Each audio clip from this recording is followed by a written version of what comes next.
Bienvenue dans un voyage épique à travers le temps, au cœur du pays des pharaons, le berceau de la civilisation, l'Égypte ancienne. Dans cette vidéo, nous allons retracer l'histoire complète de cette culture fascinante, de ses origines préhistoriques à l'essor de ses premiers rois et reines, dont l'héritage résonne encore aujourd'hui.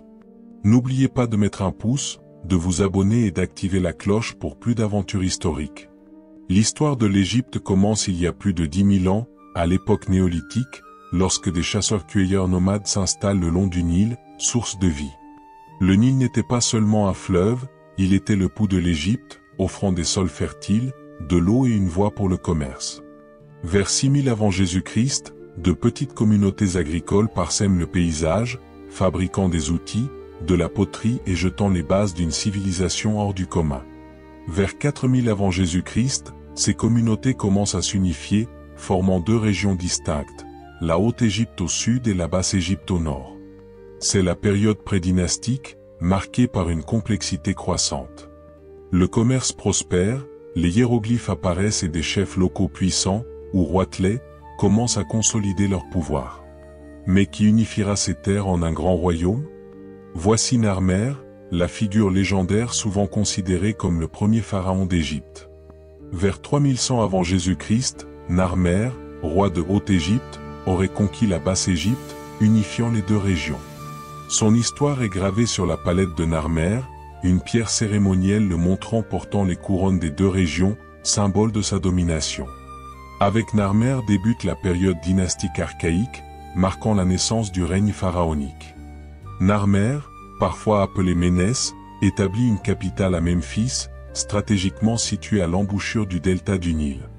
Lui et ses successeurs, les rois des premières et deuxièmes dynasties, posent les bases d'un gouvernement centralisé, d'une royauté divine et d'une architecture monumentale. Mais qui étaient ces premiers dirigeants, et quel rôle jouaient les reines dans cette nouvelle ère? L'une des figures les plus intrigantes de cette époque est la reine Merneth, une femme puissante de la première dynastie, vers 2950 avant Jésus-Christ.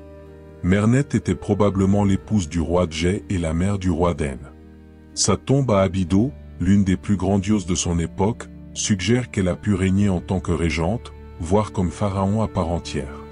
Son nom, signifiant aimé de Neit, reflète son lien avec la déesse de la guerre et du tissage, témoignant de sa force et de son influence. Merneth n'était pas seule. Les femmes dans l'Égypte ancienne détenaient un pouvoir important, souvent en tant que consorts, régentes ou co-dirigeantes. Le titre d'épouse du dieu ou de grande épouse royale conférait aux reines comme Merneth une autorité dans les sphères religieuses et politiques.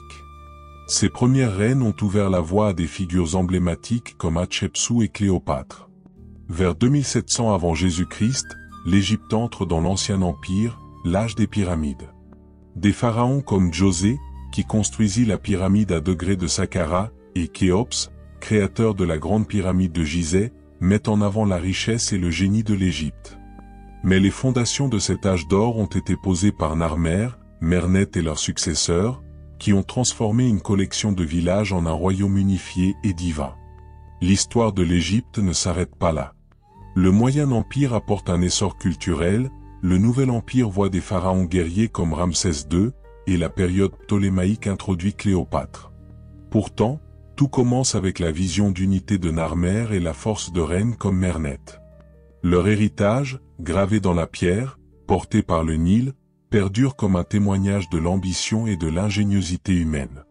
Merci de nous avoir accompagnés dans ce voyage à travers les origines de l'Égypte ancienne. Quel est votre pharaon ou reine préféré? Dites-le nous en commentaire.